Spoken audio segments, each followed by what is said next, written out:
할렐루야! 사랑하는 성도 여러분, 어제 하루 동안 평안하게 잘 지내셨습니까? 이제 저와 함께 우리 주님께 기도하심으로 우리 청교도 신학특강 제19주 56강 그리고 한국교회 초기 선교사 6번째 강의를 시작하겠습니다. 함께 기도하겠습니다. 사랑의 주 하나님 감사합니다. 주님께서 저희들을 사랑하여 주셔서 새로운 날을 허락하여 주시고 건강한 모습으로 우리 주님 앞에 함께 모여 예배 공부하게 하시니 감사합니다. 주님, 이 시간 저희들과 함께 계셔서 저희들에게 지혜와 총명을 허락하여 주시고 우리가 이 시간 한국교회 초기 선교사를 잘 배우게 하시고 이 배운 것을 또 여러 사람들에게 가르치고 전하게 하여 주시옵소서. 그리하여 하나님께서 이 자유 대한민국을 어떻게 세우시고 또 어떻게 인도하여 오셨는가를 우리가 눈을 밝히 열어보게 하여 주시고 그래서 이 시대에 우리 자유 대한민국에 맡겨진 이 귀한 사명을 이 청교도 신학 특강에 참석하신 모든 분들이 앞장서서 주님의 사명을 감당해 나갈 수 있도록 주께서 인도하여 주시옵소서.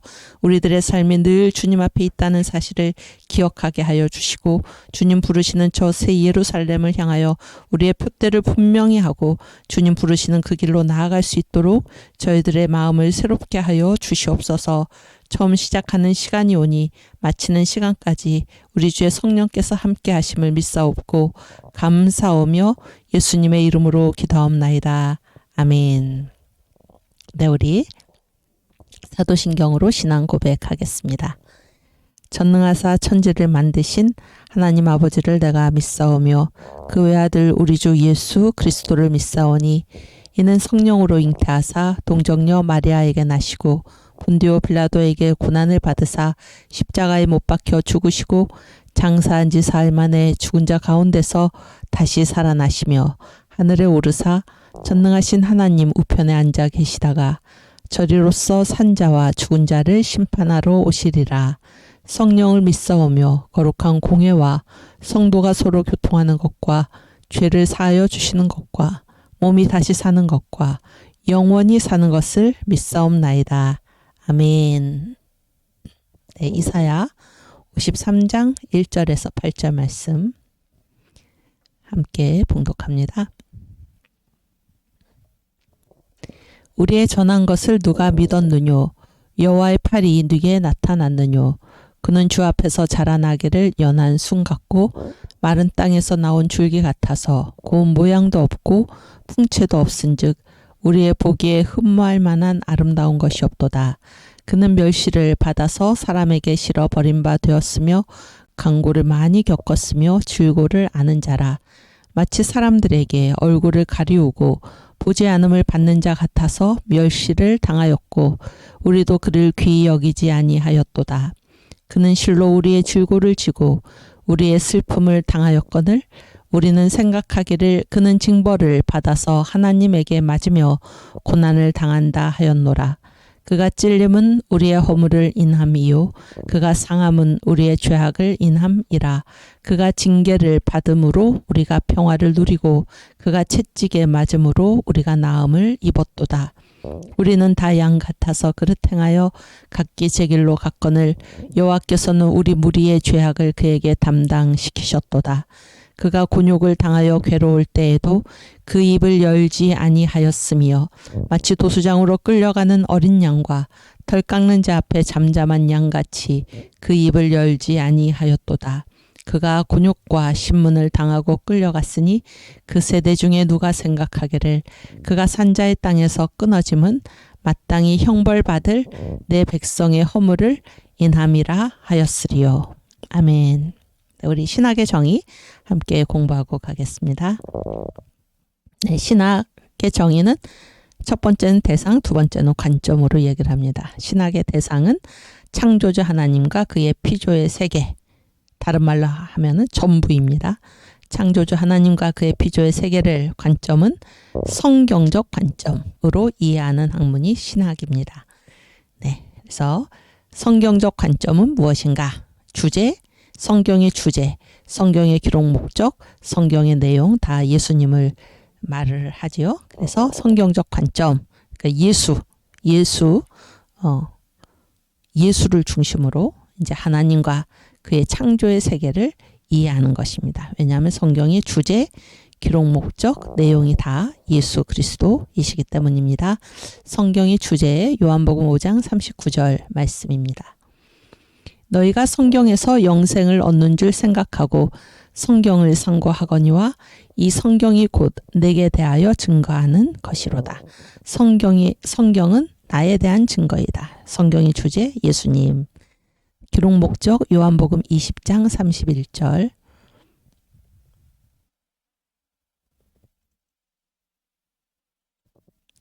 네, 오직 이것을 기록함은 너희로 예수께서 하나님의 아들 그리스도이심을 믿게 하려 함이요 또 너희로 믿고 그 이름을 힘입어 생명을 얻게 하려 함이니라. 아멘. 성경의 기록 목적 예수가 하나님의 아들 그리스도이시다. 또 우리가 그 사실을 믿고 예수의 이름을 힘입어서 생명을 얻는 것입니다. 성경의 내용 누가복음 24장 27절 말씀. 이에 모세와 및 모든 선지자의 글로 시작하여 모든 성경에 쓴 바 자기에 관한 것을 자세히 설명하시니라. 아멘. 그래서 성경의 내용, 모든 성경에 쓰여 있는 바는 자기에 관한 것, 예수님입니다. 성경의 주제, 기록 목적, 내용 다 예수. 그래서 신학은 하나님과 그가 지으신 피조의 세계, 전부죠. 창조주와 피조 세계는 전부입니다. 이 전부를 성경적 관점으로 이해하는 학문이 바로 신학입니다. 이제 여기까지는 이제 여러분께서 다 이렇게 쭉 말씀하실 수 있으시죠? 그래서 여러분께서 앞으로 성도들을 가르치실 때, 또 자녀들을 가르치실 때, 후대들을 가르치실 때 이 신학의 정의, 신학이 무엇인가라는 그 사실, 신학이 무엇인가라는 우리가 공부하는 이 모든 것을 바라보는 그 위치, 우리의 위치를 분명히 하는 것이 중요하다라는 사실을 더 가르치시기를 바랍니다. 네, 오늘 이제 우리가 그 국토 제1장, 우리의 교재가 지금 무엇입니까? 와서 우리를 도우라 하고, 이승만, 정광훈 목사님이 지으신 이승만의 분노, 둘이잖아요. 둘. 그래서 이제 오늘 그 처음을 들어가고자 하는데, 지금까지 이제 우리가 이 한국교회학의 기둥들을 세워야죠. 한국교회 초기 선교사는 한국교회가 무엇입니까? 한국교회가 어떻게 이렇게 발전하게 됐습니까? 어떻게 지금의 한국교회가 있게 되었습니까? 라고 묻는 세계에서 질문하는 많은 사람들에게 한국교회는 이렇습니다 라는 것을 이제 알려주기 위해서 우리가 이 공부를 시작을 했습니다. 그래서 우리가, 저와 여러분이 함께 지금 한국교회학을 정립해 가는 중입니다. 그래서 그런 사명의식을 가지시고 여러분께서 이 강의에 함께 임해 주시기를 바라고, 한국교회 초기 선교사는 그 시기가 유독 초기를 우리가 다루는 이유는 이 복음이, 기독교 복음이 한국에 처음 선교돼서 이 복음이 한국을 어떻게 변화시켜 놓았나 하는 것을 가장 잘 볼 수 있는 그 시기가 언제입니까? 처음입니다. 처음. 그런데 우리가 하다 보니까 결국에 이 기독교가 한국에 전해진 것이 지금 137년 전이잖아요. 137년. 그래서 그 이후에 이 한국의 근대사가 곧 이 복음이 한국을 어떻게 바꿔놨나 하는 역사랑 일치합니다. 일치해요. 그래서 이 초기라는 그 시기에 이 거리를 언더우드 1세부터 언더우드 대개 3세까지. 그래서 그 시기상으로는 1884년부터 한 1960년대 정도까지입니다. 1960년대 정도까지. 그리고 이쪽의 인물, 이 복음을 받아들여 가지고 이 복음의 능력으로 살아갔던 가장 대표적인 인물이 하나님께서 우리에게 주신 축복이죠. 이승만 건국 대통령. 이승만 건국 대통령. 그래서 이분이 복음을 받아들이셔가지고 어떻게 이분의 개인적인 삶이 변화됐을 뿐 아니라 그가 어떻게 주님께서 주신 사명을 감당해 나갔나 하는 것을 우리가 이승만 건국 대통령의 일생 이거는 무슨 개인적인 생애 전개가 아니죠. 이분이 이 자유 대한민국을 건국하셨잖아요. 그래서 복음이 한국을 어떻게 바꿔 놓았나 하는 것을 이승만 건국 대통령을 중심으로 보면 우리 눈에 또 선명하게 보여진다. 그런 생각이 들어서요. 그렇게 해서 그 시기는 대략 그 1884년부터 1960년대까지 이렇게 생각을 할 수가 있습니다. 그래서 이제 우리가 기둥들로 세운 것이 그 시기 구분에 있어서 어떤 결정적인 시기 한 획을 긋는 그 시기가 언제라고 했습니까? 러시아의 공산국가가 세워진 그때. 그래서 이 공산국가의 출현은 이 세계 역사 전체에서 보더라도 이 현대 역사에서 굉장히 중대한 시기 구분이 되는 것은 그것이 지금까지도 영향을 살짝 미치는 게 아니라 지금 공산주의 그리고 그것에 이제 새로운 옷을 갈아입고 나타난 이 뉴마크시즘, 동성애 이슬람 차별금지가 지금 세계를 지금 뒤흔들고 있고 거기에 지금 기독교회가 무너지고 있고 그래서 이제 이 시점이 굉장히 중요하다 그런 생각이 듭니다. 그래서 이제 이 러시아 공산국가의 출현, 그래서 이 복음과 공산주의 이 문제가 이제 우리 한국교회 초기 선교사뿐만이 아니라 현대 세계사에서도 굉장히 이제 중대한 문제가 되는데 그 이전에 이제 언더우드 1세와 이승만 건국 대통령이 똑같이 이제 어떤 얘기를 했습니까? 기독교 입국입니다. 기독교 입국론. 그리고 이제 이 두 시기를 다 아우르는 또 하나의 중대한 문제가 뭡니까? 이게 한국교회 초기 선교사, 한국교회학 그랬을 때 우리가 역사를 볼 때 첫 시간에 우리가 얘기했듯이 역사는 사명이다 그런 얘기를 했죠. 역사는 사명이다. 그런데 한국에 맡기신 사명이 무엇인가 그런 거를 우리가 지정학이라고 합니다. 지정학. 그래서 한국의 지정학, 한국이 가진 지정학적 위치,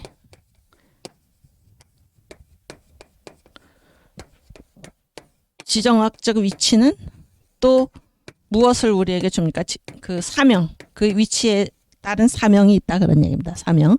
그래서 이제 이러한 틀들을 중심으로 해서 우리가 앞으로 이제 공부를 해 나가고자 하는 것입니다. 아시겠죠? 그래서 이제 여러분 그 어떤 말이 있습니까? 어떤 말이 있냐면 그 사자성어라는 말이 있어요. 사자성어. 사자성어가 무슨 말이죠? 응? 사자성어가 무슨 말이에요?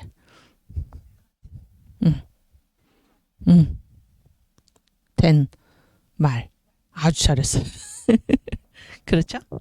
예를 들어서 동서남북 이런 게 그 내가 아주 지금 대답 잘했는데 네 가지 글자로 된 말인데, 그러니까 이게 또 어떻게 우리가 설명할 수 있냐면 글자가 네 가지가 있어야지 말이 된다 그런 말도 되는 것입니다. 그러니까 이게 보세요. 동서남북. 우리 태극기 보면 건곤감리 그런 게 있죠. 또 추나 추동 사계절. 생각해 보면 그런 게 많잖아요. 그렇죠? 그래서 우리가 이것도 하나 더 쓰면 이거를 이제 둘로 나누는 것입니다. 지정학이라는 거는 그 위치가 있다 그런 얘기죠. 위치가 있어서 거기에 위치가 있고 그리고 이 위치에 따른 무엇이 있습니까? 한국에 사명이 있다 그런 얘기예요. 한국의 사명. 근데 이 한국의 사명은 이제 이 지정학적인 위치에서도 나오지만은 이 전체 시대 있잖아요. 전체 시대. 그러니까 우리가 이 한국교회 초기 선교사 한국교회학에서 지금 우리가 맨 처음에 다루고 온 부분이 무엇입니까? 이거는 세계 역사적 사명이다 그런 얘기예요. 왜냐하면 지금 이 시대를 우리가 뭐라고 부릅니까? 미국과 한국 사이에 있는 바다 태평양, 환태평양 시대라고 하잖아요. 환태평양 시대.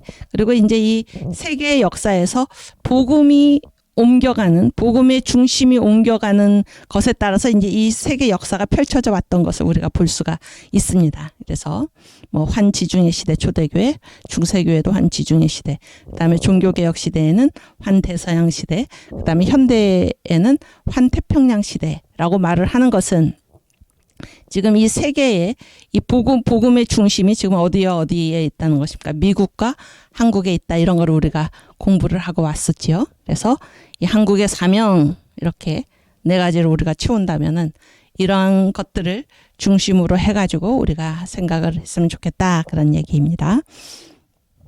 그래서 오늘은 특별히 이제 어제 우리가 그 역사는 신앙의 경제학이다, 쉬운 말로, 이 말도 이제 어렵지는 않지만은 더 쉬운 말로 하면 정강 목사님이 말씀하셨듯이 믿음은 시간을 번다, 이런 얘기죠. 믿음은 우리가 그냥 믿으면은, 증명하지 않고 믿으면은 시간이 단축된다, 그런 얘기입니다. 시간이 단축된다, 그런 건데 거기에 해당하는 성경 말씀을 우리가 찾아보겠습니다. 성경은 도처에 그런 얘기입니다. 요즘 여러분께서 손원배 목사님과 함께 배우는 구약개론 배우고 있는데, 지금 그 율법서 다 공부하시고 지금 이 역사서로 넘어가셨잖아요.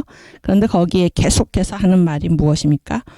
후대에게, 자녀에게 가르치라는 것입니다. 자녀에게 가르치라. 근데 성경은 도처에 가르치라, 후대에게 전하라, 이런 말씀으로 꽉 차 있습니다. 그런 거를 우리가 몇 구절 찾아보고 가겠는데요.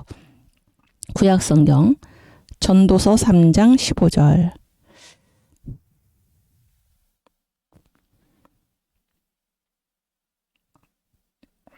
네, 함께 읽을까요? 이제 있는 것이 옛적에 있었고 장래에 있을 것도 옛적에 있었나니 하나님은 이미 지난 것을 다시 찾으시느니라. 그래서 그 옛날 역사에서 하나님이 다 보여주셨다, 그런 얘기입니다. 그래서 하나님은 이미 지난 것을 다시 찾으신다. 그리고 제가 이제 오늘 아침에 이 부분을 이렇게 묵상을 하면서 정강 목사님께서 이제 그 성경이 이제 열렸다는 거, 성경이 열렸다. 그래서 이 모세, 이쪽에서 모세가 이제 시내산에 올라가서 본 것이 무엇입니까? 하늘의 설계도죠. 성경에 다 그런 내용이 나오지 않습니까? 그런데 그거를 또 누가 봤다는 것입니까?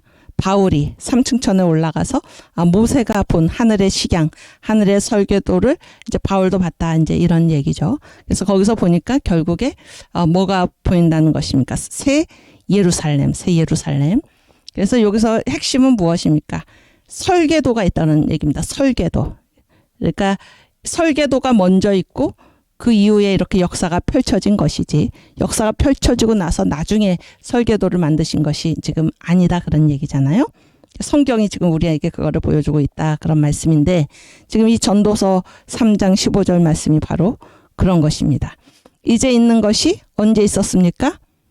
옛적에 있었고 장래에 있을 것도 이미 옛적에 하나님께서 다 설계하셨다는 것입니다. 그래서 하나님은 이미 지난 것을, 처음부터 설계하신 것을 다시 찾으신다, 이런 말씀으로 우리가 생각하게 된다, 그런 말씀입니다.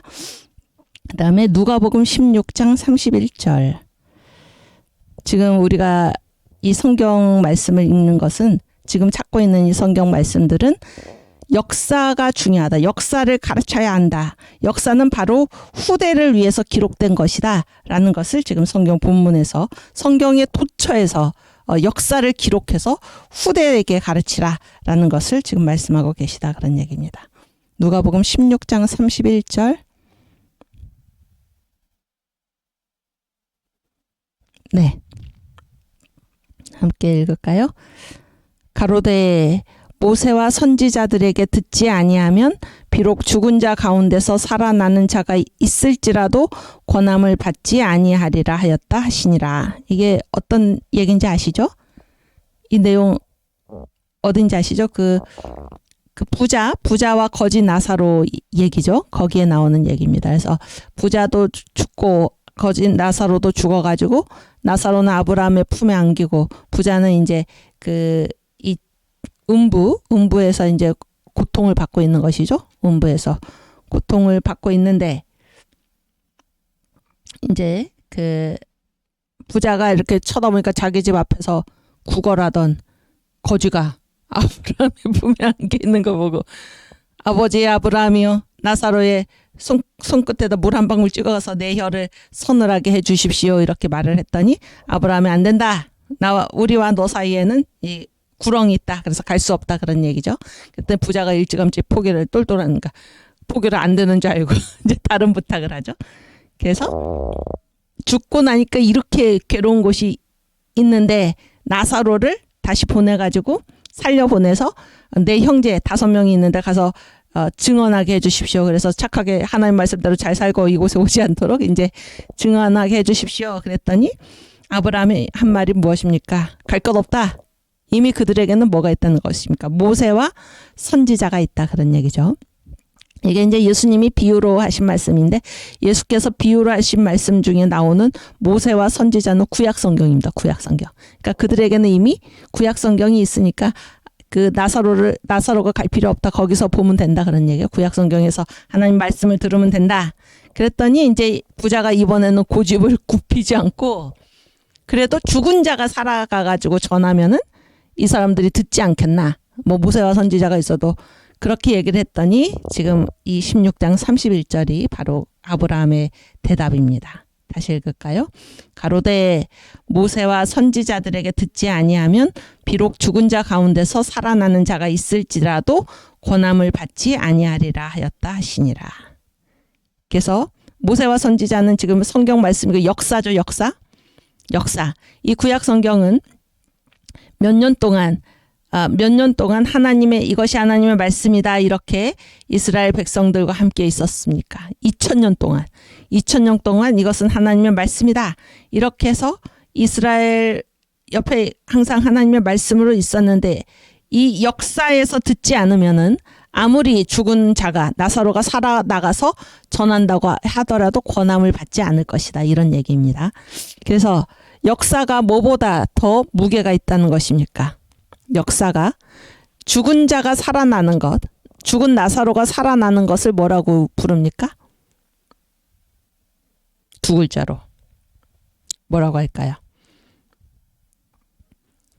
표적이죠. 표적. 기적입니다. 기적. 그래서 그러니까 이 역사가 뭐보다 더 무게가 있다는 것입니까? 기적보다도 더 무게가 있다 그러니까 기적보다 더 무게가 있다.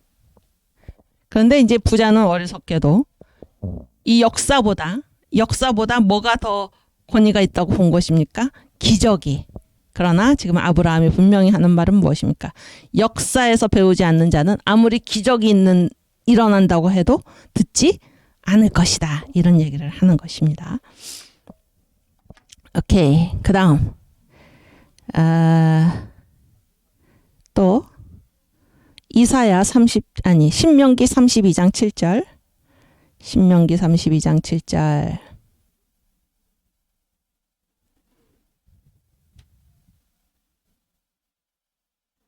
네, 한번 읽겠습니다. 옛날을 기억하라. 역대 연대를 생각하라. 내 아비에게 물으라. 그가 내게 설명할 것이요. 내 어른들에게 물으라. 그들이 내게 이르리로다. 그래서 물어라 그런 얘기입니다. 역사에 물어라. 그러면 다 알려줄 것이다. 역사에 길이 있다 그런 얘기입니다. 역사에 길이 있다. 그렇죠? 또 두 군데만 더 찾아보겠습니다. 고린도전서 10장 1절에서 2절 고린도전서 10장 1절에서 2절 1절 오케이. 함께 읽겠습니다. 형제들아 너희가 알지 못하기를 내가 원치 아니하노니 우리 조상들이 다 구름 아래 있고 바다 가운데로 지나며 모세에게 속하여 다 구름과 바다에서 세례를 받고 그래서 쭉 이어지고 밑으로 내리셔서 11절 그 쭉 밑에 11절 그런 얘기가 쭉 나오죠. 그래서 함께 읽겠습니다.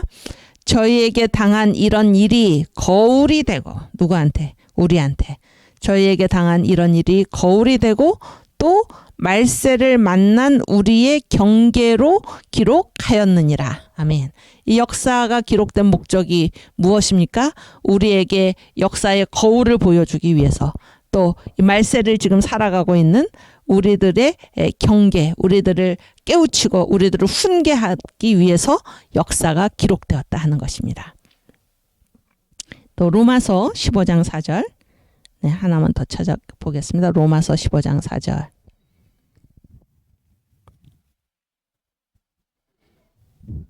네, 함께 읽겠습니다. 무엇이든지 전에 기록한 바는 우리의 교훈을 위하여 기록된 것이니 우리로 하여금 인내로 또는 성경의 안위로 소망을 가지게 함이니라. 아멘. 그래서 역사, 성경이 기록된 것, 이 역사의 기록은 다 무엇을 위해서 기록된 것입니까? 우리의 교훈을 위해서 기록된 것입니다. 그래서 역사를 배우면 우리한테 뭐가 생깁니까? 소망이 생깁니다. 소망이. 그래서 역사를 보면서 우리가 인내할 수 있고 이런 길로 가게 되어 있구나. 하나님은 살아계시구나. 하나님께서 살아계셔서 이렇게 인도하셨구나. 그래서 우리도 지금 이 말세를 만난 우리가 하나님 앞에서 하나님이 살아계심을 알고 이 역사를 배우면서 하나님께서 우리 길을 친히 인도하셨다는 것을 우리가 알게 되고 그래서 우리가 이제 어떻게 할 수 있습니까? 인내할 수 있습니다. 하나님은 우리 길을 인도하고 계신다. 하나님은 우리가 하나님의 뜻에 따라 살 때 하나님께서 우리를 이런 복된 길로 인도해 주신다라는 것을 역사에서 보게 되는 것입니다. 그래서 인내하게 되고 또 그런 역사가 그런 성경이 우리한테 무엇을 줍니까? 안위, 우리를 편안하게 하고 우리를 위로하는 것입니다. 그래서 이 역사를 배울 때, 역사를 공부할 때 우리에게 무엇이 생깁니까? 소망이 생기게 되는 것입니다. 그래서 이 역사라는 거는 다른 말로 해서 경험이죠, 경험. 이 경험은 경험을 기록하는 것, 경험을 기록하는 것은 누구를 위해서입니까? 바로 우리를 위해서. 그리고 경험하지 않은 우리. 출애굽을 우리가 직접 경험하지 않았죠.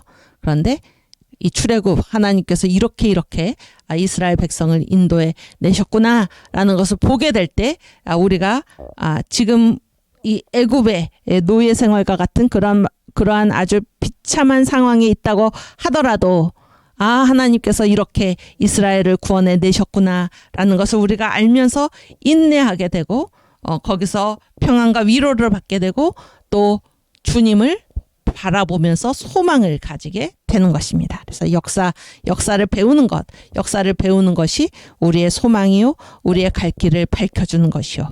그런 얘기입니다. 네. 그 다음에 이제 여기 오늘 이제 어제까지 우리가 한국의 지정학 그런 얘기를 했는데 이 땅 자체에 이제 사명이 있다. 그런 거를 우리가 또 찾아보겠습니다. 땅 자체에 사명이 있다. 시편 16편 6절 말씀.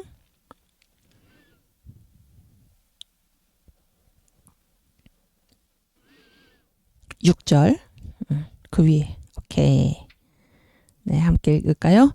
내게 줄로 재어준 구역은 아름다운 곳에 있으며 나의 기업이 실로 아름답도다. 그래서 우리가 살아가는 이 땅 있잖아요. 이 땅. 주님께서 나를 보내신 이곳은 주님께서 나에게 줄로 재어준 구역입니다. 구역. 그리고 이 구역은 아름답다라는 것은 좋다 그런 얘기죠. 좋다. 복이다. 그리고 이곳이 나를 보내주신 그 구역이 나의 무엇입니까? 기업입니다. 기업. 나의 기업이 실로 아름답도다. 우리 이웅지 회장님. 기업가죠. 기업가. 저도 유금주 회장. 기업가죠. 우리 한 사람 한 사람이 다 기업가입니다. 하나님께서 나를 보내주신 그곳이 나한테 딱 이거는 누구 거야. 이거는 아무개 거야. 이렇게 줄로 구역을 재어 주셨습니다. 누구도 침범할 수 없는 하나님께서 내게만 줄로 재어주신 그 구역이고 이 구역 자체가 나의 기업입니다. 그래서 하나님이 주신 영원하신 기업 받지 않은 사람이 아무도 없습니다. 우리는 다 기업가입니다. 기업가. 그렇죠? 그리고 이 기업이 곧 우리의 무엇이 되는 것입니까? 우리의 사명이 되는 것입니다. 여기로 보내셨다는 것은 나에게 이미 모든 것을 주신 것입니다. 이 모든 것을 주신 것은 이것 가지고 이 일이 바로 주님이 맡기신 일입니다. 이것 가지고 일하도록 되어 있는 것입니다. 그렇죠? 그래서 그 달란트 비유를 봤을 때 그 달란트가 무엇입니까? 그것이 기업이죠. 그리고 뭘 가지고 일을 했습니까? 이 종들이 주신 달란트 가지고 주신 기업 가지고 거기서 일을 했지. 그것을 사용하면 그것이 바로 사명을 감당하는 것입니다. 그렇죠? 그런데 이 일을 잘하기 위해서 밖에서 이 달란트가 아닌 다른 무엇을 끌어다가 일을 한 것이 아닙니다. 그래서 우리에게 주신 달란트, 우리에게 주신 기업, 그것이 곧 우리의 사명이고 그것을 쓰도록 그 기업을 사용하도록, 그래서 사용하는 것 자체가 사명을 감당하는 것입니다. 그래서 이 달란트는 따로 있고 사명 감당하는 것은 따로 있는 것이 결코 아닙니다. 우리를 보내신 그곳이 바로 우리의 사명터요. 그것이 우리의 기업이요. 우리의 자산이요. 우리가 그것을 쓰기만 하면 주님께서 우리에게 주신 사명을 감당하는 것입니다. 이것이 동시적인 것이지 한 몸이지 따로따로 떼어져 있는 것이 아니다라는 사실을 우리가 생각하게 됩니다. 그렇죠? 사명은 곧 기업이다. 그런 얘기입니다. 사명은 곧 기업이다. 그렇죠? 또 신명기 32장 8절. 신명기 32장 8절. 이 땅은 바로 우리의 사명터다 그런 얘기예요. 신명기 32장 8절. 보세요. 함께 읽겠습니다. 지극히 높으신 자가 하나님이죠. 열국의 기업을 주실 때 다 기업을 주셨다. 그러니까 모든 나라에 또 인정을 분정하실 때 인종도 뭐예요? 하나님이 다 나눠서 정해 주셨다 그런 얘기입니다. 그러니까 이게 다 하나님이 정해 주신 거다 그런 얘기예요. 이스라엘 자손의 수요대로 민족들의 경계를 정하셨도다. 그래서 이 모든 민족들이 차지하고 있는 이 경계, 또 이 나라들이 차지하고 있는 그 땅 있잖아요. 땅, 그리고 그 백성들 다 누가, 그 인종들, 그 종족들 다 누가 정해 주셨습니까? 하나님께서 하셨다 그런 얘기. 하나님께서. 그래서 누구는 어디에서 살도록, 어떤 종족은 어디에서 살도록, 이 나라는 어디에 있도록 이 경계를 정해 주신 분이 다 누구십니까? 하나님이시다 그런 얘기. 하나님이 그렇게 정해 주신 그곳이 바로 그 나라, 그 민족의 기업이 되고 그 기업 자체가 그 나라가 감당해야 될 사명이다 그런 얘기입니다. 아멘. 왜냐하면은 이렇게 나눠주셨다라는 것은 할 일을 나눠주신 거죠. 그리고 그 나눠주신 그 땅, 그 기업을 사용해서 이 일을 감당하도록 하신 것입니다. 그 다음 사도행전 17장 26절. 사도행전 17장 26절. 행 17, 26. 행 17, 26.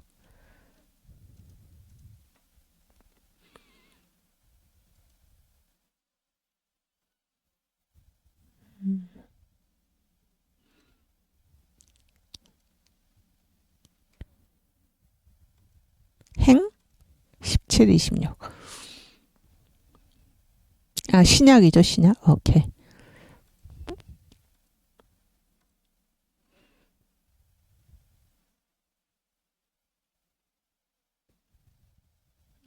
네. 감사합니다. 우리 함께 읽을까요?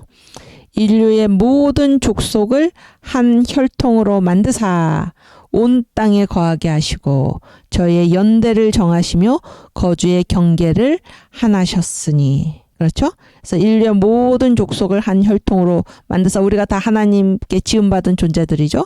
한 혈통으로 만드사 어디에 거하게 하셨습니까? 온 땅에 다 하나님을 거하게 하셨고 뭐를 정해 주셨습니까? 저희의 연대를 정하시고 거주의 경계를 제한하셨다.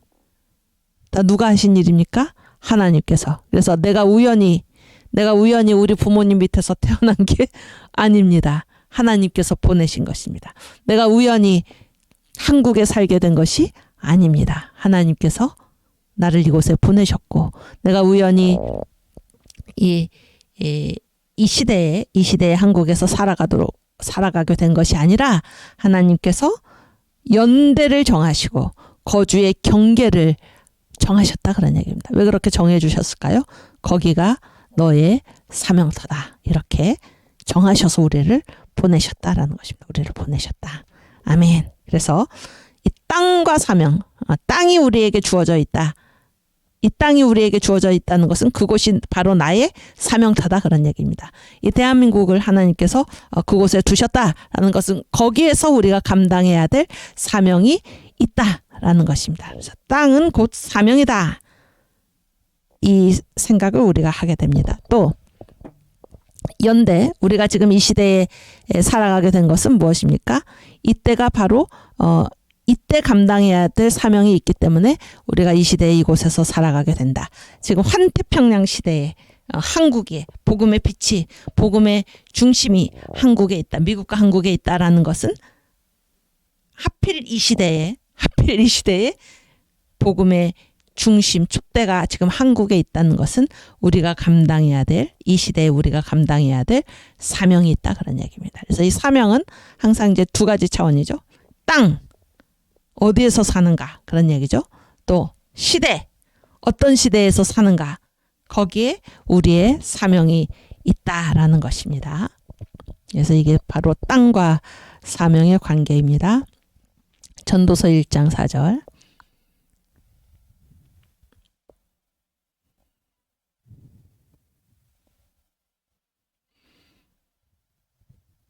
네, 아주 잘 찾으셨습니다. 함께 읽을까요? 한 세대는 가고 한 세대는 오되 땅은 영원히 있도다. 그래서 저희 선생님께서 이제 이런 말씀하셨어요. 땅은 역사 최후의 실체이다. 그래서 여기 보세요. 한 세대는 가고 한 세대는 오되, 사람은 가죠? 사람은 가고 또 한 세대가 오지만은 뭐는 영원히 있습니까? 땅은 영원히 있도다. 그래서 이 땅에 사명이 주어진 것입니다. 땅에, 그 땅에 한 세대가 가고 한 세대가 와서 그 땅에서 그 사명을 감당하도록 되어 있는 것입니다. 네, 그래서 우리가 이 사명의식을 가지고 우리가 한국교회 초기 선교사, 한국교회학을 함께 공부해 가기를 바랍니다. 네, 그래서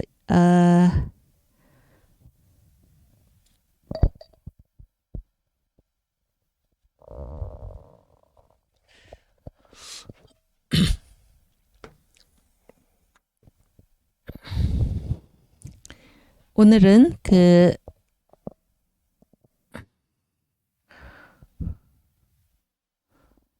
이제 이 국토 부분인데요. 국토 8번 아니 잠깐만요. 이게 어디 있죠? 언더우드 얘기가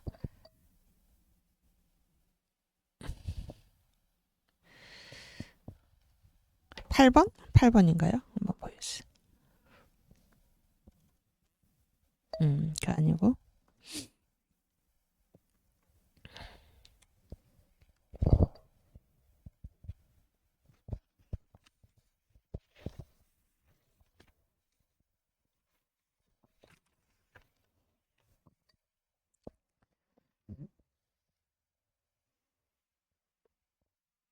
28번 보셨어요? 네. 여보세요. 이제 언더우드 와서 우릴 도우라, 이게 이제 우리 교재죠. 책인데 거기에 그 목표, 이제 제1장이 국토입니다. 제2장이 국민들의 일상생활, 제3장이 국민들의 종교생활, 그 다음에 제4장이 뭐 선교 사역의 형태와 방법, 제5장이 한국 선교의 어제와 오늘 뭐 이렇게 쭉 나가는데, 제1장이 이제 국토인데 국토에 관해서 국토를 다루면서 이제 이렇게 목표를 세웁니다. 언더우드가. 함께 읽을까요? 한국의 지정학적 위치를 고려할 때 아시아 국가 전체의 복음화를 위해 한국 복음화가 갖는 중요성을 인식하기 위함. 여기서 지정학 얘기가 나오죠. 지정학적인 위치. 그래서 이 사명이라는 건 항상 땅에 주어진다는 거예요. 땅에. 그래서 그 나라가 지정학적인 위치가 있다 그런 얘기입니다. 그래서 위치 자체가 그 나라가 자리하고 있는 그 위치, 그 소재, 위치 자체가 어떤 정치적인 역할을 한다 그런 얘기예요. 정치적인 역할. 그래서 감당해야 될 그 사명이 있다 그런 얘기입니다. 그래서 이 국토를 가장 먼저 다루는 이유는 한국의 지정학적 위치를 생각하면은 이 한국이 지금 아시아에 있잖아요. 아시아. 그래서 아시아 국가 전체의 복음화를 위해서 이 한국이 지금 자리하고 있는 그 땅을 보면은 한국이 아시아 전체 국가의 복음화를 위해서 감당해야 될 사명이 보인다 그런 얘기입니다. 무슨 얘기인지 아시겠죠? 그래서 그 위치에서 봤을 때 한국을 복음화하는 것이 아시아 전체의 복음화를 위해서 가장 중요하다라는 것을 깨우치기 위해서 이 국토를 우리가 다루겠다 이렇게 지금 언더우드가 얘기를 하고 있는 것입니다. 네, 우리 그 선교한국 찬송을 부르고 계속하겠습니다.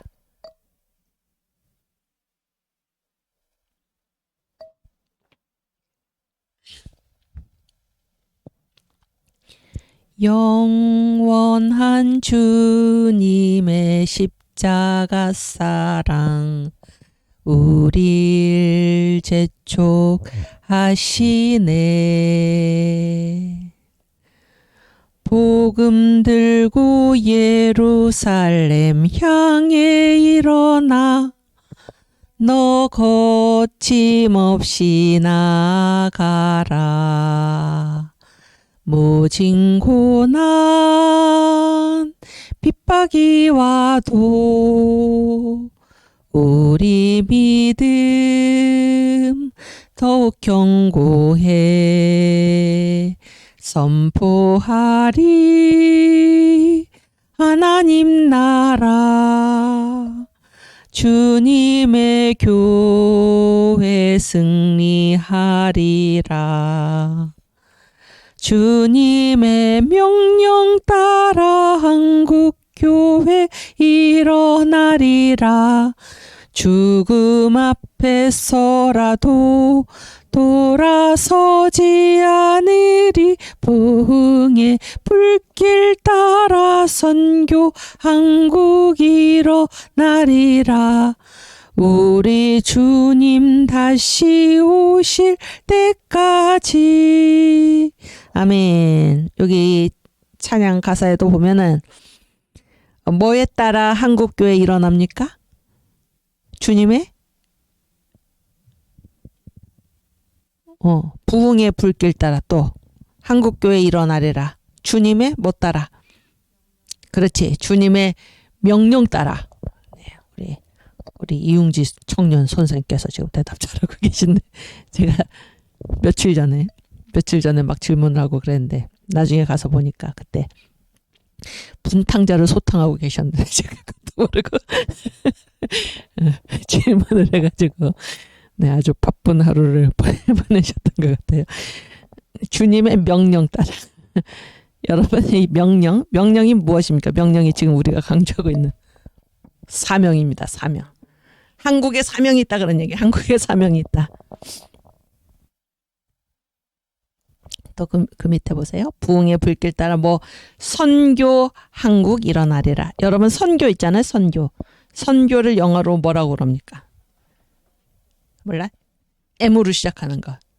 두 글자 발음이 미션. 그렇지. 미션이지 선교가. 근데 이 미션이 똑같이 무엇입니까? 미션이 선교이면서 또 무엇입니까? 우리가 지금 얘기하고 있는 사명입니다. 사명.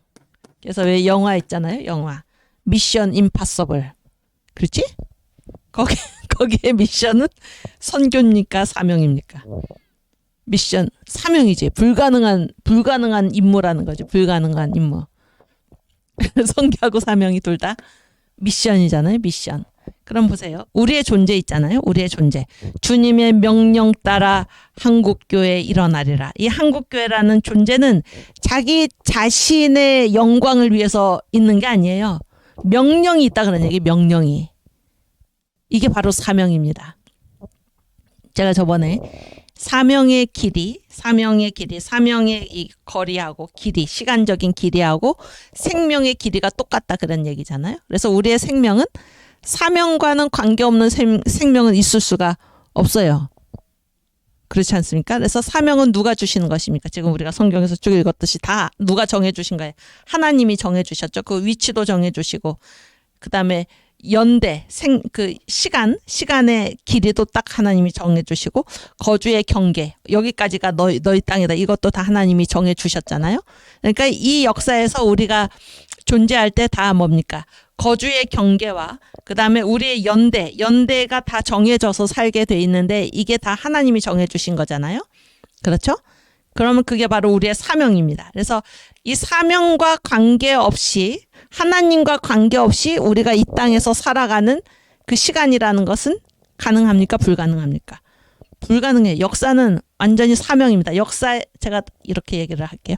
역사의 실체, 역사의 진짜 모습이 뭔가 사명입니다. 우리로서 봤을 때.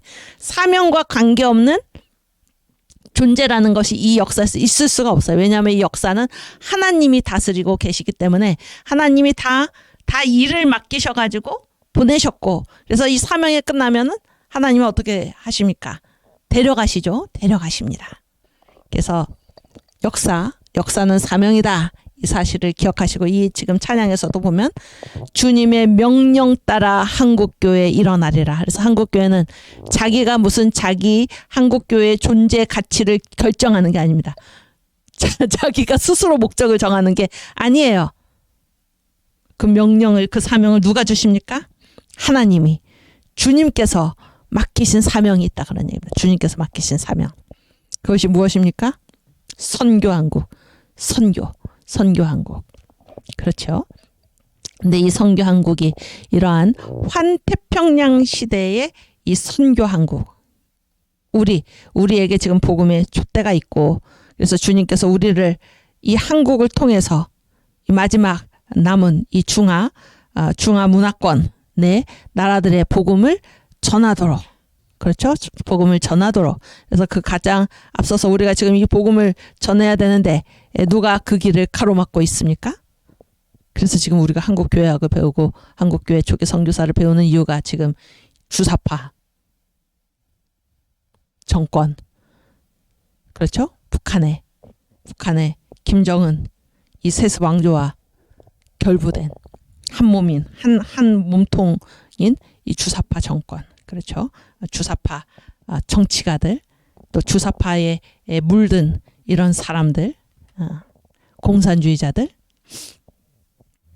이들을 이 기회에 그들의 모든 실체가 지금 드러나서 이 대한민국을 완전히 흔들고 있는 그 모습이, 그 거짓된 모습이 우리 눈에 지금 똑똑히 드러나고 있는 이때 하나님께서 주신 엄청나게 좋은 기회입니다. 그래서 우리가 이런 사람들을 이 자유 대한민국의 길에서 몰아내고 다시는 설 수 없도록 하고, 그렇죠? 그래서 우리가 이 주님께서 그런 모든 일을 행한 후에 우리가 주님께서 우리에게 맡기신, 자유 대한민국을 건국할 때 주님께서 우리에게 맡기신 예수한국 복음통일 선교 한국의 사명을 잘 감당할 수 있기를 바랍니다. 그래서 역사는 사명이다. 그러니까 역사는 사명이다. 우리 입장에서 봤을 때 역사는 사명입니다. 사명과 관계없는 우리 생명의 길이라든지 어떤 기관의 존재라든지 어떤 나라의 존재는 있을 수가 없습니다. 그래서 사명의식을 투철하게 가지고 우리가 공부에 임해야 할 것입니다. 다시 우리가 이제 어제 봤지만 다시 한번 볼게요.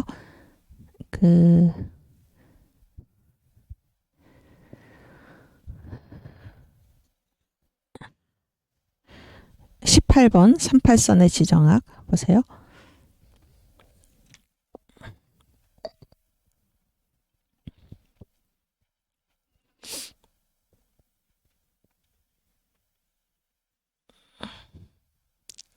(38선의) 지정학. 네, 한번 보여주세요. 그래서 이거를 한번 다시 눈으로 읽으면 38선 얘기는 언제부터 나왔다는 것입니까? 1896년 청일전쟁 직후부터. 그리고 38선을 처음 얘기한 사람들이 누굽니까? 미국과 일본이 아닙니다. 미국이 아니에요. 러시아, 소련이죠. 나중에 러시아하고 일본입니다.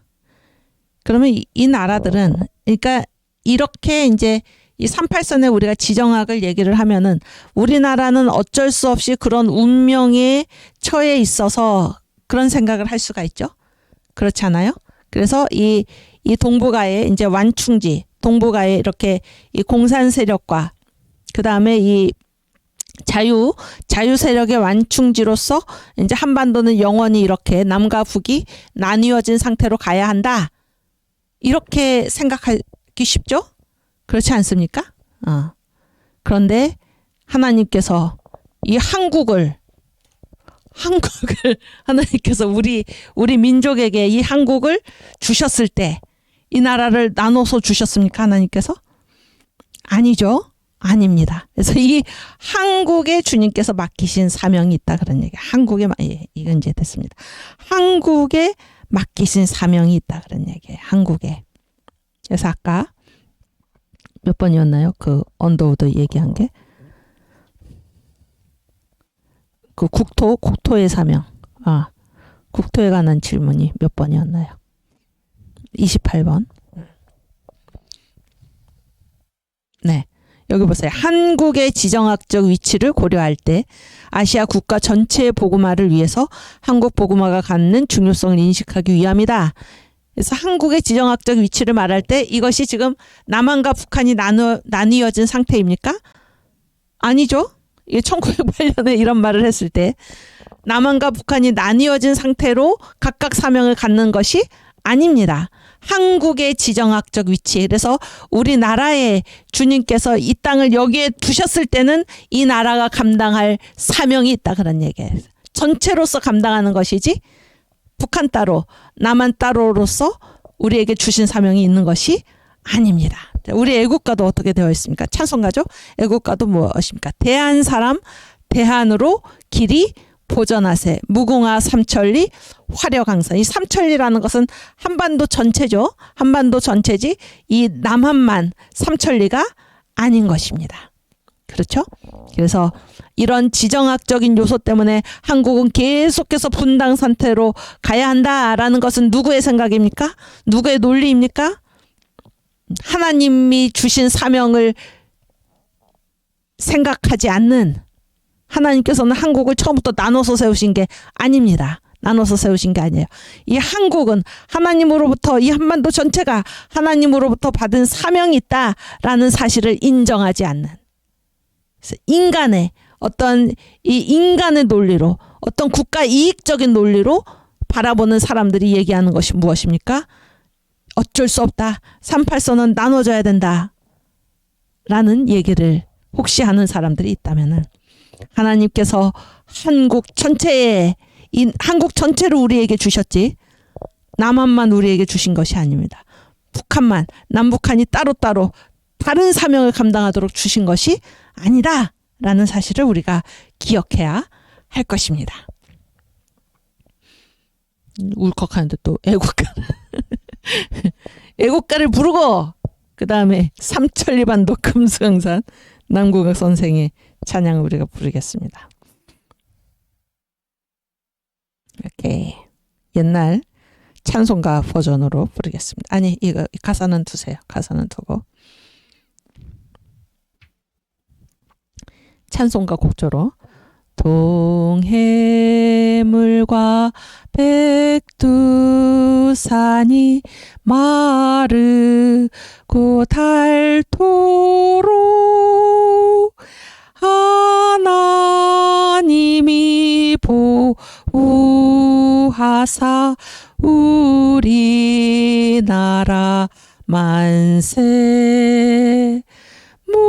무궁화 삼천리 화려강산 대한 사람 대한으로 길이 보전하세 남산 위에 저소나무 철갑을 두른 듯 바람 소리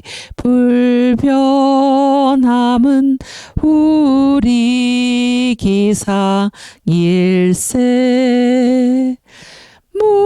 무궁화 삼천리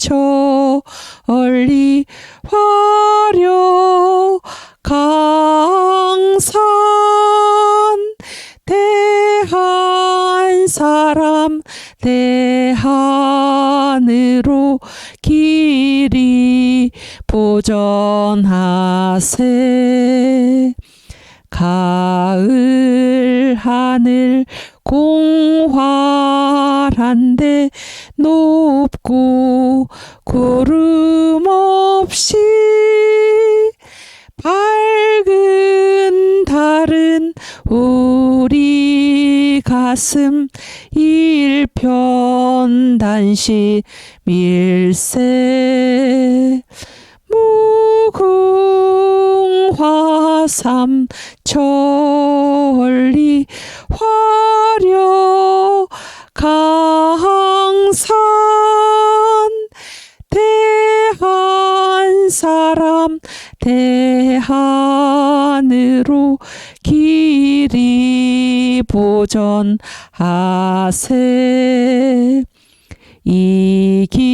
이기상과 이맘으로 충성 다하여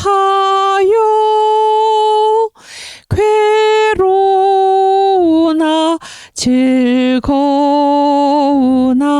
나라 사랑하세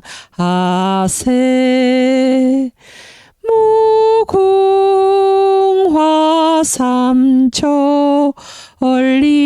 화려 강산 대한 사람 대한으로 길이 보전하세 아멘. 우리 반드시 자유통일 이룩해서 우리 주님께서 우리 한반도에 한국에 주신 사명을 잘 감당할 수 있기를 주님의 이름으로 축원합니다.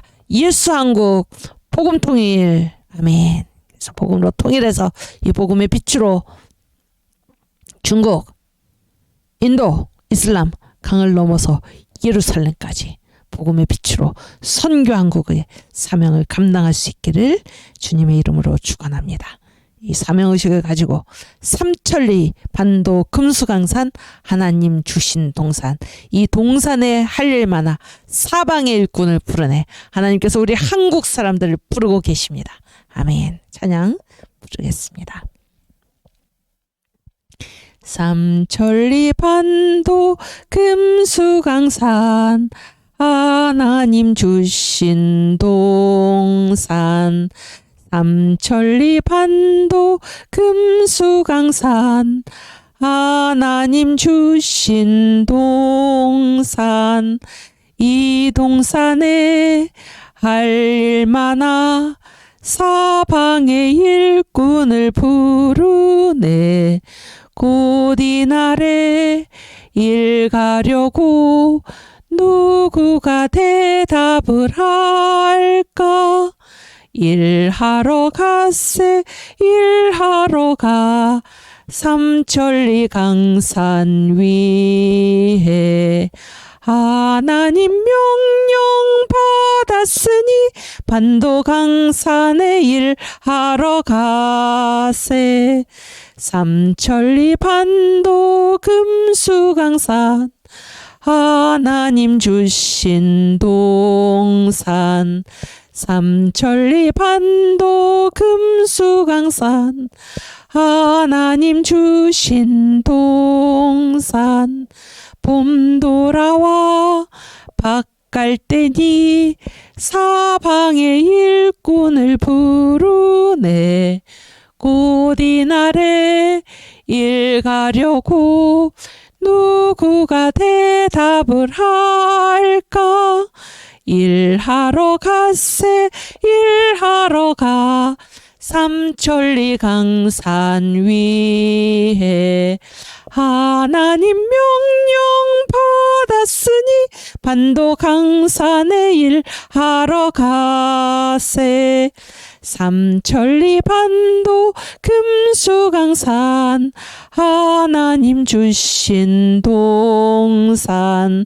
삼천리 반도 금수강산 하나님 주신 동산 곡식이고 거둘 때니 사방의 일꾼을 부르네 곧 이날에 일 가려고 누구가 대답을 할까 일하러 갔세 일하러 가 삼천리 강산 위에 하나님 명령 받았으니 반도 강산에 일하러 가세 아멘. 이 찬송가도 보세요.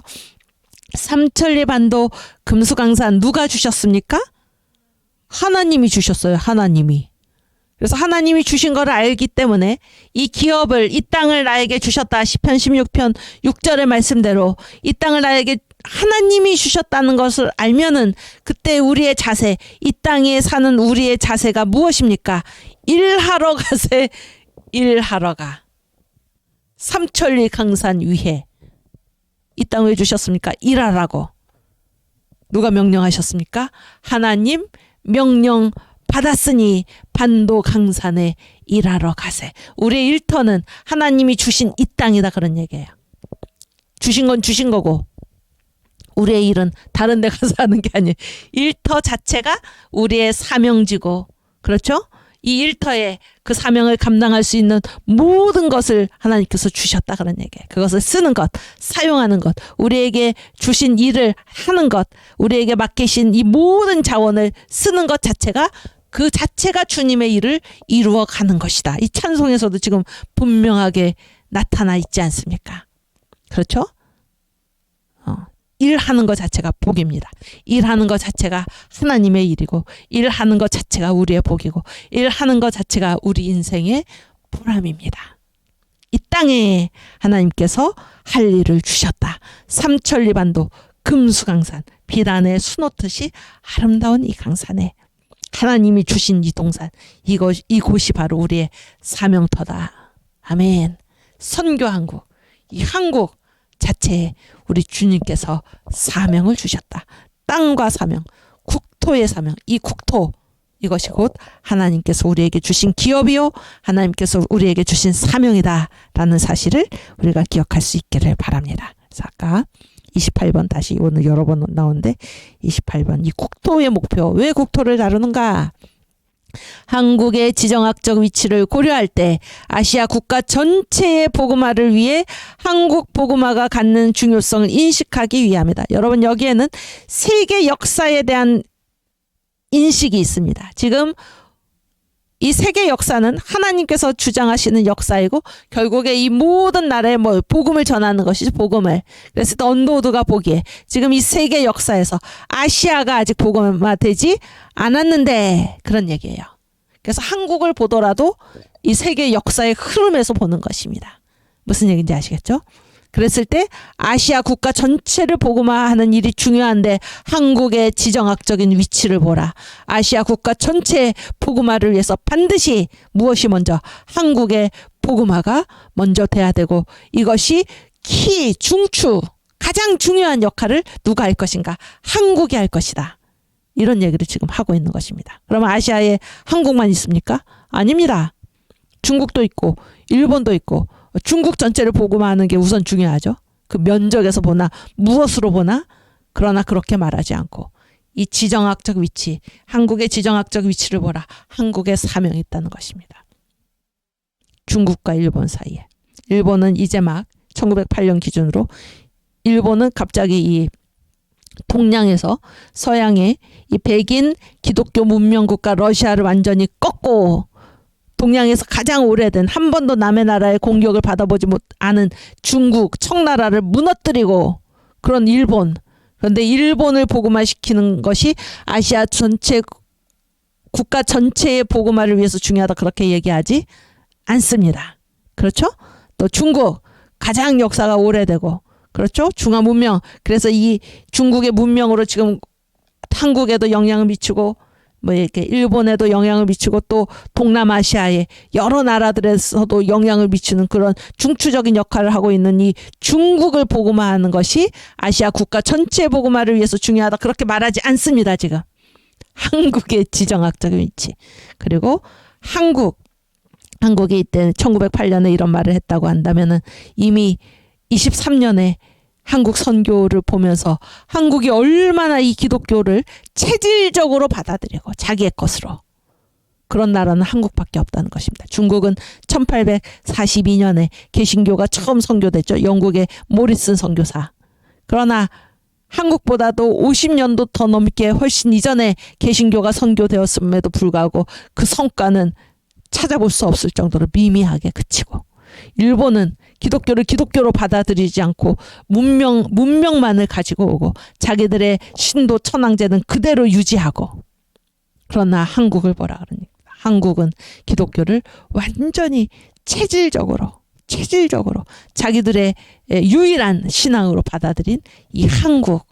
그런데 이 한국이 지금 그 지정학적 위치가 어디인가? 중국 가장 오랜 역사에 거대한 영토에 많은 인구에 그리고 그 문명에 있어서 이 동양 문명을 다 퍼뜨린 그 나라에 있지 않고 일본 신흥 강국으로 서양 문명국 그 백인 기독교 국가 러시아까지 이 싸움에서 물리친 러일 전쟁에서 승리한 일본 이 떠오르는 일본의 그러한 사명이 있지 않고 이 중국과 이 일본 사이에 있는 이 한국의 지정학적인 위치 그리고 이 한국의 바로 아시아 국가 전체를 복음화하기 위해서는 이 한국을 복음화해야 된다. 그런 얘기를 지금 하고 있는 것입니다. 아시겠죠? 국토의 사명. 이 국토의 사명은 단순히 그 위치뿐만이 아니라 그 지리적인 위치뿐만이 아니라 이 세계 역사의 흐름에서 지금 얘기를 하고 있다. 그런 얘기입니다. 그래서 이 시간의 문제와 이 공간의 문제가 함께 고려된 것이 바로 사명이다. 그런 얘기예요. 그런 사명, 그 시대적 사명에 지금 우리 자유 대한민국이 서 있다. 그런 얘기입니다. 그래서 우리가 빨리 이 악한 마귀 사탄의 세력 주사파를 다 몰아내고 하나님께서 원래 우리에게 주신 선교 한국의 사명을 감당할 수 있어야 합니다. 그래서 이 복음의 빛을 가지고 예수 한국 복음 통일, 복음으로 자유민주주의로 저 북한을 통일하고 그리고 우리가 이 복음의 빛을 다시 중국의 지하교회 고통받고 있는 2억 5천만 이 중국의 지하교회인들과 힘을 합쳐서 이 중국의 약한 공산주의 세력을 몰아내고 마귀 사탄의 세력을 몰아내고 복음의 빛으로 우리가 저 인도도 하나님 그 이슬람 세계에도 복음을 전하고 그래서 예루살렘까지 가는 그런 사명을 잘 감당할 수 있기를 바랍니다. 그래서 지정학의 문제에 있어서 오늘 보면 한국 근대화의 4가지길 우리가 여러 번 얘기를 했지만은 일단 그 황준원이라는 사람이 말한 것이 무엇입니까? 29번인가요? 29번 아니고 우리 29번도 한번 다시 읽고 가겠습니다. 29번 무어 선교사 1906년에 한 얘기죠. 이거 말고 그 5번을 읽겠습니다. 네, 같은 사람입니다. 함께 읽겠습니다. 한국에 남겨진 일이 무엇입니까? 하나님께서 왜 한국을 몇천 년 동안 그대로 두어 오셨겠습니까? 그것은 말할 수 없이 거대한 일을 하기 위해서입니다. 동방의 이스라엘의 자녀들로서 기독교의 등불을 비추게 하기 위해서입니다. 그때 비로소 세계의 모든 문제는 해결되고 만국을 구원할 수 있습니다. 아멘. 그래서 지금 아시아 국가 전체의 복음화를 넘어서 지금 무슨 얘기를 하고 있습니까? 세계의 모든 문제가 해결되고 이 한국이 기독교의 등불을 비출 때 세계의 모든 문제가 해결되고 만국을 구원할 수 있습니다. 이게 선교사들이 우리 한국 이때는 나눠지기 전이죠. 또 나라 망하기도 전이죠. 이 조선의 한국의 선교사들이 가졌던 미래적인 현실입니다. 그게 지금 실제가 됐죠.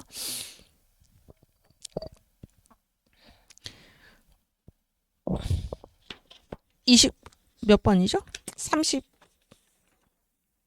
32번 황준원 조선책략.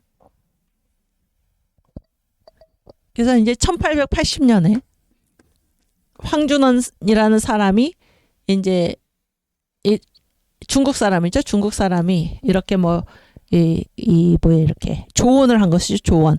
그래서 지금 이 문제가 뭐라는 것입니까? 러시아가 지금 남하하는 정책을 펼치고 있다는 게, 자꾸 남쪽으로 자기들의 이제 영토를 확장해 가려는 게 지금 이 시대 대세이기 때문에, 이게 중국 사람 황준원이 말하기를 조선이 앞으로 살 길은 무엇인가, 이 러시아의 남하를 막기 위해서, 그러니까 이 한쪽에는 이제 뭐가 있는 것입니까? 러시아가 있고, 이때는 이제 공산국가 되기 전입니다.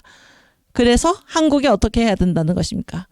한국이, 이거 한반도죠. 한국이, 조선이 누구랑?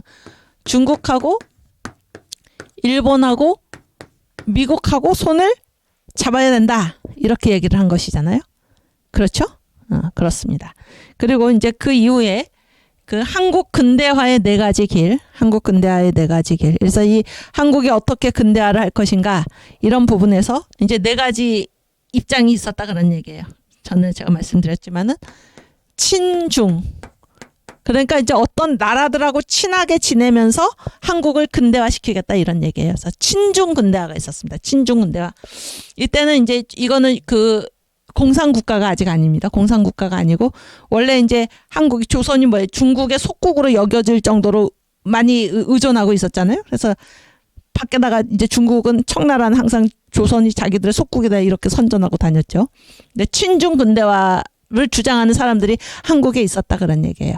그래서 친중 근대화는 뭡니까? 유교죠, 유교. 유교를 중심으로 근대화하겠다. 그래서 이 입장을 가진 사람들이 위정척사파입니다. 그래서 유교를 그대로 유지를 하고, 그래서 이 기독교를 척사, 사는 간사한 종교라는 뜻이잖아요. 그래서 이 기독교를 물리치고 우리가 옛날부터 믿어온 유교를 계속 믿어서 그걸로, 그 길로 우리가 근대화를 하겠다 이런 얘기입니다. 그 다음에 뭐가 있었습니까? 친일 근대화가 있었어요. 친일 근대화. 그거는 어디랑 친하게 지내서 일본이랑 친하게 지내가지고 우리가 근대화를 하겠다 그런 얘기예요. 그때 일본은 뭡니까? 서양의 문명을 받아들인 거죠. 문명을 받아들여서 이거는 뭐를 중심으로 근대화를 하겠다는 것입니까? 물질 문명을 중심으로 해서 우리가 근대화를 하겠다 그런 얘기고, 또 이제 그 시간이 흘러서 1917년에 이제 공산 혁명이 러시아에서 일어나고 이제 소련이 등장했죠. 소련. 그랬을 때 그때 얘기입니다. 친소 근대화. 소련과 친하게 지냄으로써 우리가 근대화하겠다. 이거는 뭡니까? 이 공산주의는 뭔가 유물론이죠. 그래서 이제 과학이죠. 과학을 중심으로 해가지고 우리가 근대화하겠다. 이제 이런 입장이 있었다 그런 얘기예요. 그리고 이제 마지막이 무엇입니까? 아니다. 우리는 어디랑 미국과 친해서 근대화를 하겠다. 이거는 무엇입니까? 기독교를 받아들여 가지고 우리가 근대화를 하겠다. 이런 것이 이제 그 해방 전후에 나타난 그 한국 근대화의 네 가지 길입니다. 그런데 여러분 보세요. 여기 이것이 뭐 유교든지 물질 문명이든지 과학이든지, 공산주의죠. 과학이든지 아니면은 기독교이든지, 이것에 다 뭐가 있는 것입니까? 실체가 있는 거예요. 실체가. 뭐로서 실체가 있습니까? 국가로서. 이게 무슨 단순히 어떤 이론의 문제가 아닙니다. 이론의 문제가 아니고, 이 실체가 뭔가, 이건 중국이랑 친하게 지내면 그렇게 된다 그런 얘기예요. 이거는 일본이랑 친하게 지내면, 그러니까 이 국가가 실체가 있다 그런 얘기예요. 무슨 얘기인지 아시겠죠? 이게 바로 지정학입니다. 지정학. 그랬을 때 지금 봤을 때 이제 이게 해방 전후인데 이게 이제 어떻게 정리가 됐습니까? 이게 이제 하나고, 그런데 이제 한국이 택한 길은 무엇입니까? 어떤 근대화였습니까? 친미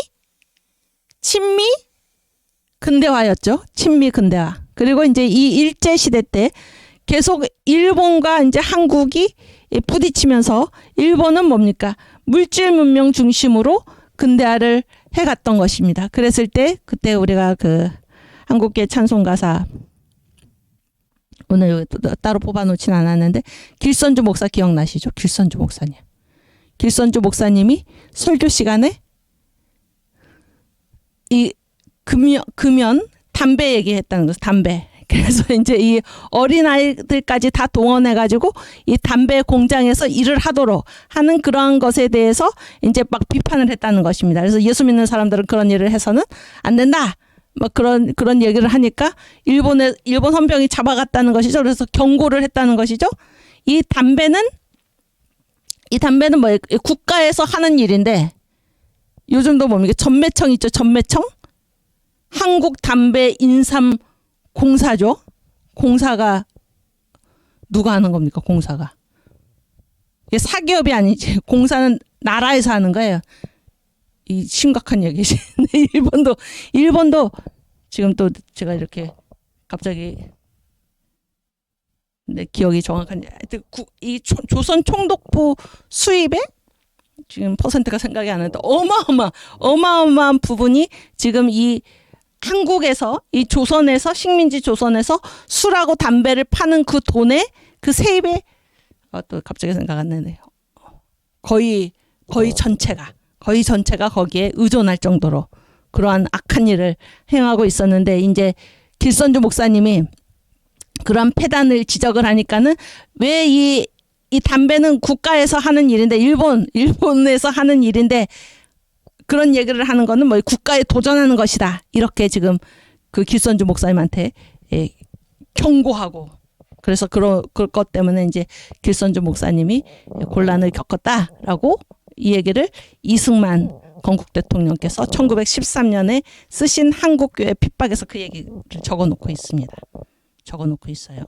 다음 시간에 그걸 한번 더 확인을 하겠는데 어쨌든 그래서 근대화를 어떻게 할 것인가 그랬을 때 해방 전에 우리나라를 이제 실질적으로 침략해서 지배한 나라가 일본이잖아요.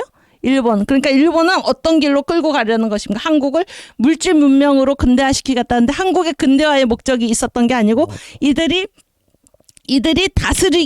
다스리기에 편하도록 이 한국을 개조하는 거죠. 개조하는 것입니다. 그래서 뭐 담배도 막 국가에서 총독부에서 관장을 하면서 그 수입으로 이 조선 총독부의 그 일을 하고 그거는 누구를 전혀 생각지 않는 것입니다. 한국 사람들을 위하는 것이 아니죠.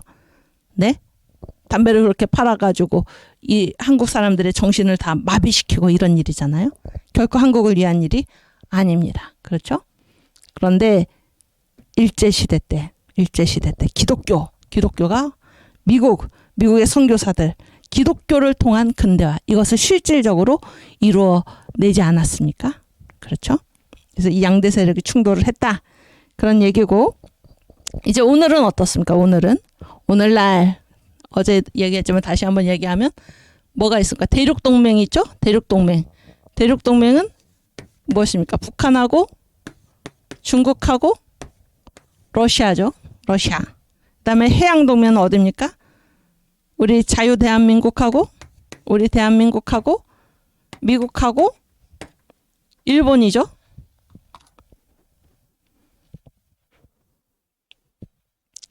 일본.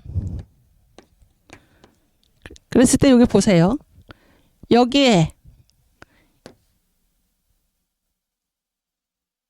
이 기독교가 아닌 미국만이 친미 근대화 이 기독교만이 진정으로 한국을 위해서 이 근대화의 길을 지금 제시를 했잖아요. 일제시대 때. 그러니까 이 셋이 같은 편이었다 그런 얘기예요. 이 셋이. 그렇죠? 그러나 미국 그래서 우리가 친미 근대화의 길을 택했는데 이 구도가 지금 어떻게 변했나 그런 얘기예요. 일본이 이쪽에 있었는데 그런 얘기예요. 일본이 이쪽에 있었는데 일본이 어디로 갔습니까 지금? 해양동맹 쪽으로 왔다 그런 얘기예요.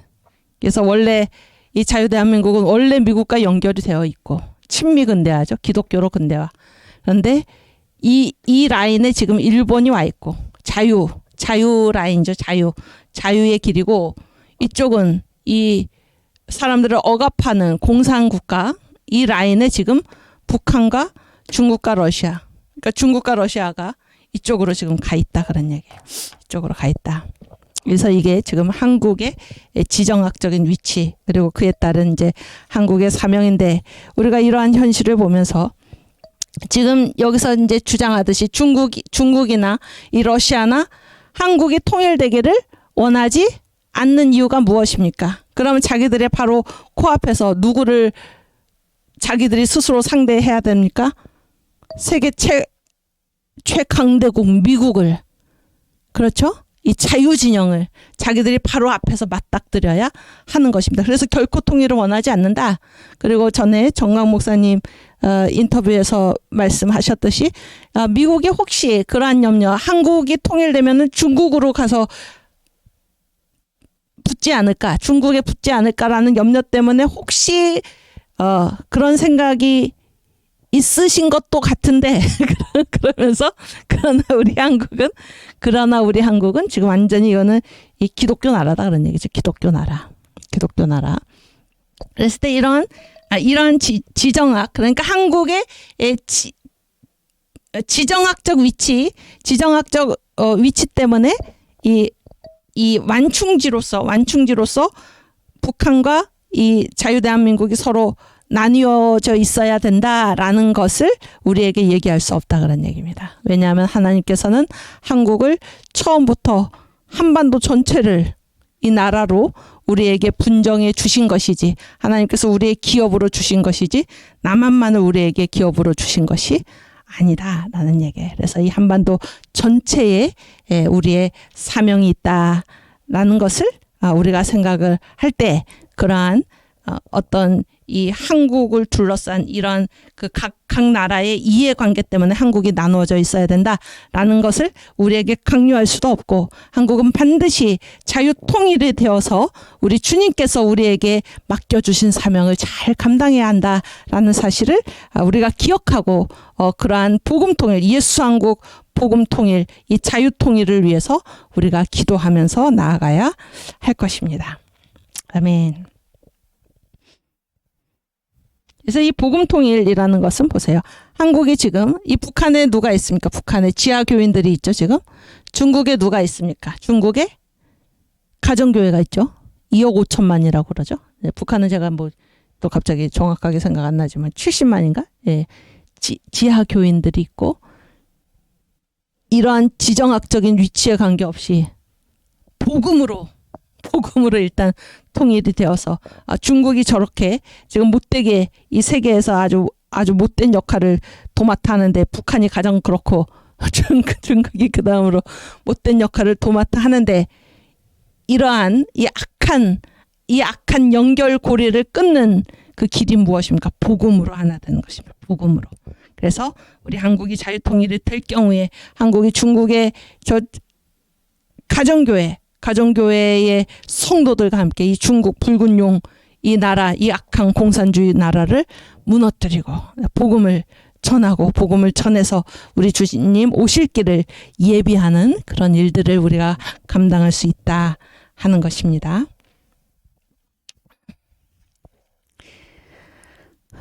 네, 그래서 국토에 관한 부분은 우리가 이제 다음 시간에 다시 더 구체적으로 얘기를 하고요. 그래서 이제 이 부분에서는 가장 이 기독교 입국론에 지금 핵심이 가 있습니다. 언더우드 1세하고 이승만 대통령, 청년 이승만. 네, 이 공산국가가 출현하기 이전에 이제 우리가 이 한국교회학에서 언더우드 1세하고 이승만 건국 대통령을 다루면서 그 가장 초창기의 핵심은 무엇인가? 기독교 입국론입니다. 한국이 어떻게 근대할 것인가? 기독교로 이 나라를 다시 세워서 그런 얘기를 지금 하고 있는 것입니다. 그래서 일단 8번, 9번 기독교 입국에 관한 얘기죠. 이승만 건국 대통령께서 1904년에 이제 하신 얘기입니다. 1904년. 네, 함께 읽겠습니다. 이것이 지금 세계에서 상등 문명국의 우수한 문명인들이 이러한 교회 가르침, 기독교죠. 교회 가르침을 인류 사회의 근본으로 삼아서 나라와 백성이 다 같이 높은 도덕적 지위에 이르게 된 이유이다. 지금 우리나라가 쓰러진 데서 일어나려고 하며 썩은 데서 싹이 나고자 한다면 이 교로서 근본을 삼지 않고는 세계와 상통하여도 참 이익을 얻지 못할 것이고 우리가 신학문을 힘쓰더라도 그 효력을 얻지 못할 것이며 외교에 힘쓰더라도 다른 나라들과 더불어 깊은 정의를 맺지 못할 것이며 우리의 국권을 중하게 여기더라도 남들과 참으로 동등한 지위에 이르지 못할 것이고 의리를 숭상하더라도 한결 같을 수 없을 것이며 자유 권리를 중의하려고 해도 모두에게 균등한 자유 권리의 방안을 알지 못할 것이다. 이게 뭡니까? 이게 다 뭡니까? 이 기독교로 나라의 근본을 삼아야 기독교 입국이죠. 기독교 입국. 그랬을 때 이러한 근대화의 길, 친중 근대화, 친일 근대화, 친소 근대화가 이제 주장하는 바들이 이러이러한 열매들이 거기 있을 수 있지만은 기독교로 근본을 삼지 않고서는 이런 것들이 주장하는 그 모든 일들이 다 이런 길들을 통해서 근대화하자라는 이 모든 길들이 다 헛수고가 될 것이다. 이런 얘기를 지금 하고 계신 것입니다. 그 다음 우리는 마땅히 이 교로서 만사의 근원을 삼아 각각 나의 몸을 잊어버리고 남을 위하여 일하는 자가 되어야 나라를 한 마음으로 받들어 영미 등 각국과 동등하게 될 수 있을 것이다. 이후 천국에 가서 다 같이 만납세다. 네. 그래서 1904년에 독립요지를 맺으면서 이렇게 나와 있습니다. 그래서 기독교 입국 이런 얘기고 언더우드 역시 이런 국가 경영자, 그래서 이 기독교 위에 나라를 세운다 그런 것이 이제 언더우드가 한 선교인데 그러한 언더우드에게서는 이 국가 경영자다운 모습이 나타나 있었다 이런 증언이 있습니다. 우리가 그 부분을 같이 읽겠습니다. 34 미안해 이거 아니고 이거 맞나요? 오케이 맞습니다. 한번 읽겠습니다. 이거는 이제 거기 위에 보시면 존 모트라는 모트 박사죠. 이분은 이제 그 학생 자원운동 그렇게 해서 이제 세계 선교 이런데 아주 헌신하셨던 분이에요. 훌륭한 분인데 노벨 평화상까지 수상을 하셨죠. 근데 이분이 이제 언더우드의 장례식 때 이제 이러한 글을 쓴 것입니다. 이런 글을 썼고 이게 이제 LH 언더우드는 언더우드 부인입니다. 언더우드 부인이 한국의 언더우드 코리아라는 책을 쓰셨는데 거기에 이제 실려 있는 글입니다. 모트 박사의 말입니다. 함께 읽겠습니다. 수많은 건설적인 일들로 점철된 그의 생애 중 가장 국가 경영자다운 성취 중의 하나는 그러니까 이게 뭐냐면 언더우드는 국가 경영자 이 모습으로 수많은 일들을 건설해 왔다 그런 얘기 한국에서 그렇죠? 그런데 가장 그런 국가 경영자다운 성취 중에 가장 그런 모습이 나타난 것 중에 하나가 뭔가 바로 연합 기독교 대학의 설립이었습니다. 연세대학교를 얘기하는 겁니다. 연희전문학교, 조선기독교대학. 근데 이것을 연합기독교대학이라고 부르는 이유는 장로교와 감리교 여러 교파가 같이 힘을 모아서 이제 했기 때문인데 언더우드가 다 했죠. 제가 이렇게 이 역사를 쓰다 보면 그러니까 이제 이름을 내고 모든 일은 이제 언더우드가 혼자서 장로교가 한 것도 아닙니다. 언더우드가 혼자서 평양의 장로교 선교부는 엄청나게 반대를 했습니다. 언더우드가 혼자 한 일입니다. 결국에 어쨌든 바로 연합기독교대학의 설립이었습니다. 만일 그가 이 일 외에 어떤 일도 성취하지 않았다고 하더라도 그러니까 이 연세대학교, 연희전문학교의 설립, 조선기독교대학 하나만 세웠다고 하더라도 괜찮다 그런 얘기예요. 그 정도로 이게 중요했다 그런 얘기예요. 이것은 그 자체로 보기 드문 귀한 성취임에 틀림없습니다. 그의 친구들과 그를 영원히 기억하고자 하는 모든 사람들은 바로 이 대학의 성공적인 발전을 위해 힘쓰는 것에서 그렇게 할 수 있습니다. 그래서 이 언더우드는 국가 경영자의 모습으로 이 선교 사역을 이렇게 갔다 그런 얘기예요. 국가 경영자. 여러분 국가라는 것은 무슨 교회만 있어서 되는 게 아니죠. 모든 분야가 국가의 분야 아닙니까? 국가 경영자. 네, 이거는 이 언더우드가 이 정도로 이제 지정학이라는 것을 굉장히 중요하게 생각했다 그런 건데 한번 읽을까요? 우리가 이 땅을 온전히 복음으로 사로잡아 주께 드리기 위해서는 한국을 그런 얘기예요. 수도인 서울에 확실한 거점을 마련해 놓는 것이 필요합니다. 이러한 여러 가지 이유로 인해 이 나라의 지정학적, 정치적 중심지인 서울이 한국 기독교 교육의 전략적 요충지가 되어야 한다고 생각합니다. 그래서 그 평양에 이미 숭실대학이 있으니까 장로의 신학교 있으니까 더 이상 서울에 대학 세울 필요 없다. 이렇게 한국의 장로교 선교부가 막 반대를 하고 나섰어요. 언더우드가 서울에 대학을 세운다고 그러니까. 근데 언더우드가 지금 한 말이 무엇입니까? 이 나라의 지정학적 정치적 중심지인 서울. 그래서 이 지정학이 이제 전체 나라도 되지만은 그 도시도 마찬가지입니다. 다 그 각각의 그 지정학적인 위치에 따라서 사명이 있다. 이런 거를 지금 꿰뚫어 보았다 그런 얘기예요.